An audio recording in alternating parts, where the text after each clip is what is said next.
Charing Cross Railway Station. Terry Farrell, the architect, was commissioned to rebuild Charing Cross Railway Station, and he made it look like a steam train coming out of the tunnel with smoke billowing in the background. If you can see that, good luck. I just see faces. Now, the walkways either side of Hungerford work up there to celebrate the Queen's Golden Jubilee celebrations. So they are in fact royal walkways. So as you go under Hungerford Railway Bridge, you can skip the people on the bridge to Royal Wee. Just think yourself lucky they won't be getting the Royal Wee back again. So the area to the right, South Bank, is the cultural centre of London. 1951 we had the Festival of Britain to celebrate British greatness in the world. That festival lasted a few years and they pulled it down.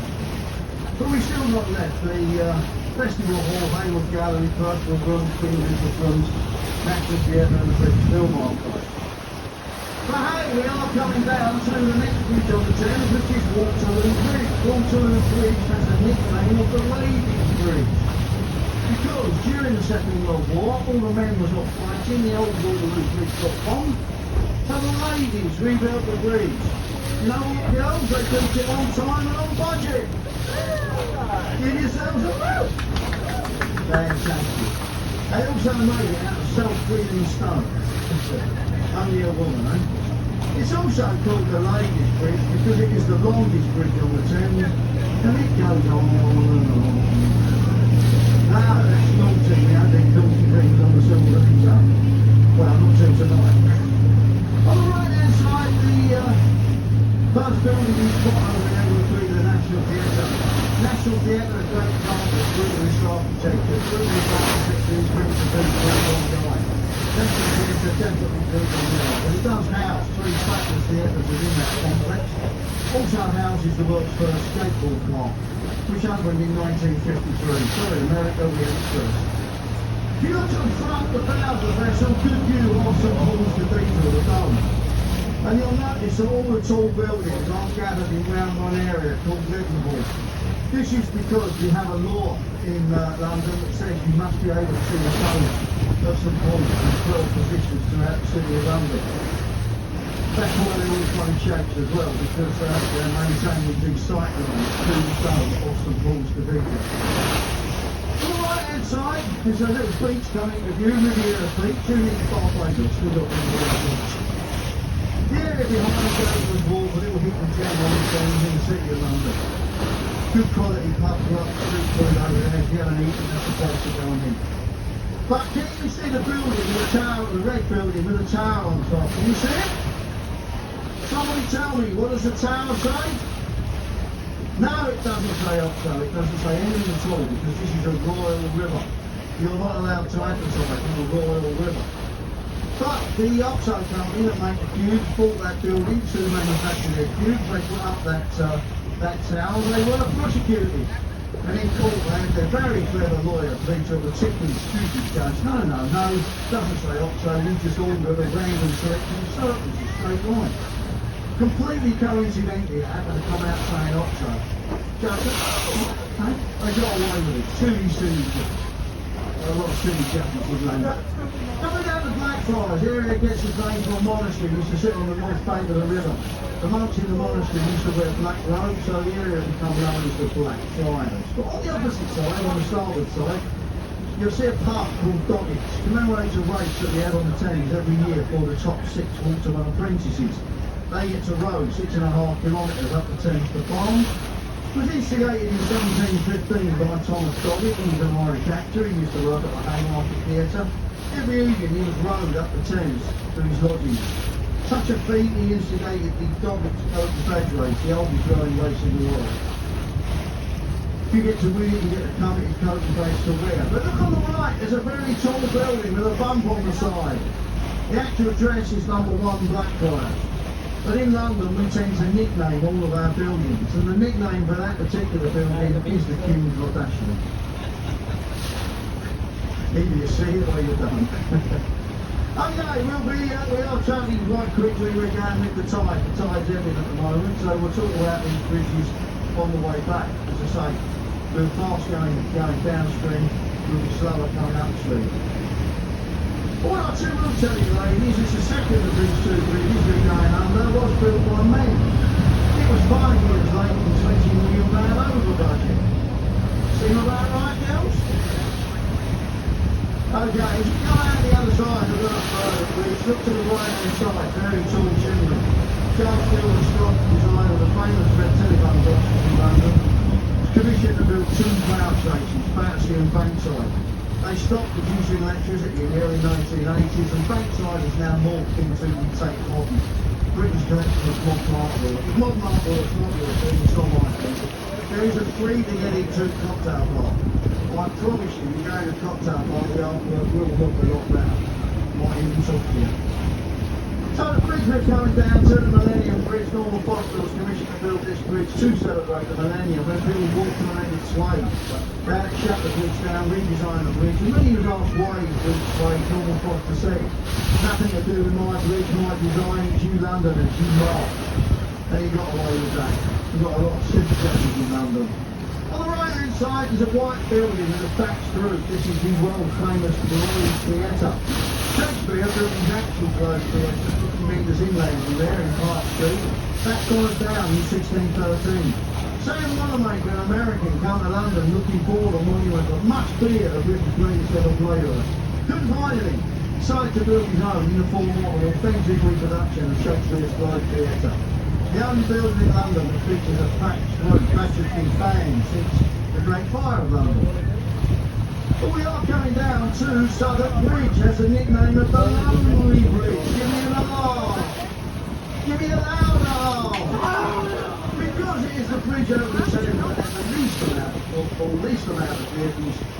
Did feature as London Bridge and Mary Poppins, and it's still lit by gaslight at night. That's a metaphor for lovers in the evening. Now, if you go back to Shakespeare's day, if you wanted any entertainment in London, beer breaking, ball breaking, naughty ladies drinking beer, you give him a knighthood, nice place to live, dinner with Elizabeth I. Thank you, Spanish, thank you, Portuguese. You ain't getting it back. We're talking about London Bridge on the way back, guys. But look to the right, there's a very tall building, Renzo Piano Shaft. Tallest building in Western Europe. It's over 1,000 foot tall.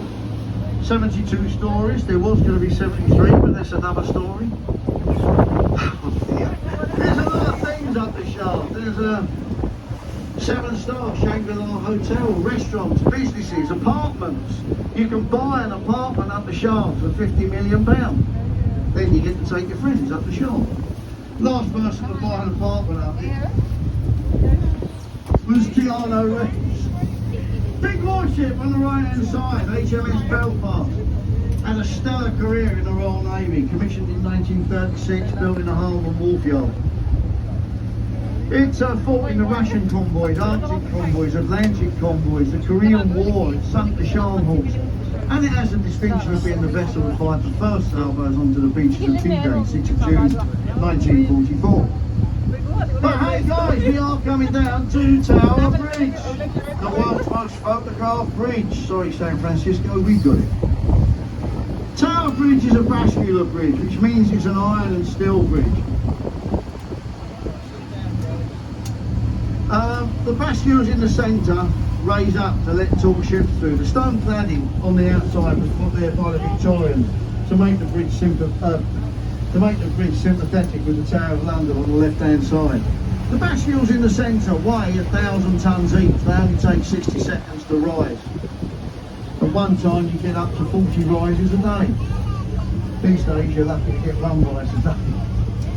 Now, as we sail under London Tower Bridge, there's a little tradition on the Thames that says that if you shout and scream and holler, wave your hands in the air like you just don't care, wave at people on the bridge, if people are up there waving back, you will have 5 years good luck. Stand from the Victorian sailors, this is the last opportunity they had to wave at their loved ones when they sailed off on their voyages. If their loved ones was up there waving back, they'd probably return safe and sound 5 years later. There is, however, another tradition on the Thames that says that if you give your loved one a little peck as you go under the bridge, you will have a lifetime of health and happiness. If your loved one's not with you, Matt Hancock, your husband, wife or partner will do. So people, make some noise, come on! Hello! Hello! Give us a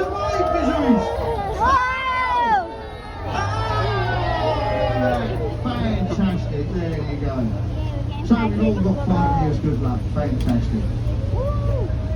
Tell me, does the River Thames look clean? Does the river look clean? No. It is the cleanest metropolitan river in the world. Wasn't always the case. 1858 we had the big stink. When all of these sewage from London flowed into the river got that bad, Parliament couldn't function. Parliament instructed the Victorian engineers to open battleship. 2 built the sewers down either side of the Thames. Had the effect of constricting the river as it cleaned the river up. And now we've got 120 species of fish in the Thames. Eel, trout, salmon, seal, walruses, mermaids. Honestly, on a Saturday night you can definitely see a mermaid in the Thames. I've seen many, many mermaids in the Thames on a Saturday night. I expect to see one tonight. Best view of Tower Bridge you will ever have in your life on the left hand side. You'll never get a better view of Tower Bridge than that. Shot.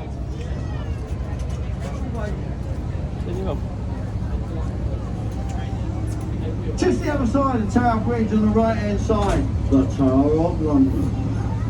Now, Britain was invaded in 1066 by William the Conqueror, and what he used to do is destroy the area around where he invaded. But the city of London, established by the Romans in AD 44, it makes money. So William the Conqueror never destroyed the city of London. If the city of London paid William the Conqueror money, tax and tribute, we'd leave them alone.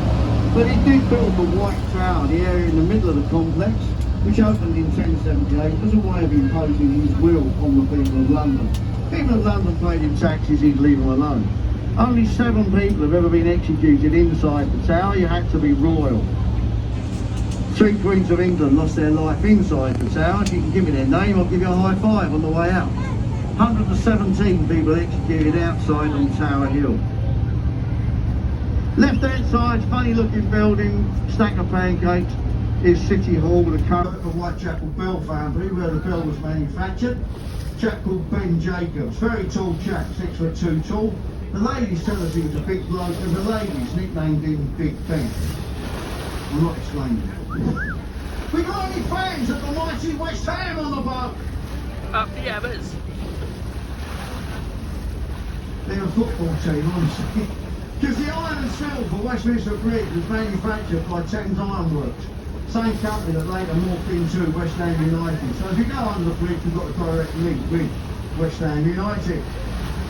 Just the other side of the bridge we're coming down to the world's largest cantilever observation wheel, we're under an eye. It's called an observation wheel because the pods are on the outside. 32 pods, 1 pod for each borough in London. No number 13, people wouldn't get in number 13 for superstitious reasons. You had a lot of things happen on the eye. We've had 800 marriage proposals, 13 rejections. Takes half an hour to get round. What was you talking about? Will you marry me? No, why not? You're not good friends. Going down